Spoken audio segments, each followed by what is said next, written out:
ইনামানা, টিনার মা, লেরবারা খিচুড়ি, লাইলা মামুন এরা সবসময় ভাইরাল হয়ে এসেছে ছোট ছোট কন্টেন্ট ক্রিয়েটারের কারণে। কারণ এরা এসব নিয়ে সবসময় আলোচনা করে। ভালো কিছু নিয়ে কখনো আলোচনা করে না। যে ভালো কিছু দেখায়, ভালো কিছু করি, নিজের যোগ্যতায় কিছু করি, এগুলো কখনোই তারা ভাবে না, ভাবতেও চায় না। এগুলো ভাবলে যে নিজের যোগ্যতা বাড়বে এবং নিজেকে সবাই চিনবে, সেটা না ভেবে অন্যের চিন্তা সবসময় করে অন্যকে লাভবান করে।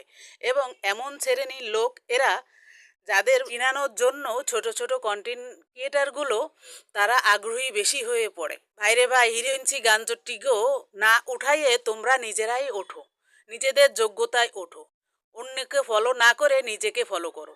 নিজের ভিতর যেটা আছে সেটা জাগিয়ে তোলো। একদিন দেখবে তোমার কথাগুলো ভাইরাল হয়ে গেছে। কারণ তুমি যদি ভালো কোনো কথা, শিক্ষামূলক কথা বা উপদেষ্টা কোনো কথা বলতে পারো, তাহলেও দেখবে তোমার ভিডিও সবাই দেখছে। আস্তে আস্তে ভিউ বেড়ে যাচ্ছে। ভিউ যখন বেড়ে যাবে, তোমরা নিজেকে চিনাও। তোমাদের যেন হাজার হাজার লোক চেনে, তোমাদের ফেসকে চেনে, সেই ব্যবস্থা করো। তোমরা অন্যকে কখনো ফলো করো না। আমার 3-4টা ফেজ আছে, আমি কখনো শো করি না এগুলো। এক এক ফেজে এক এক ধরনের কাজ চলে।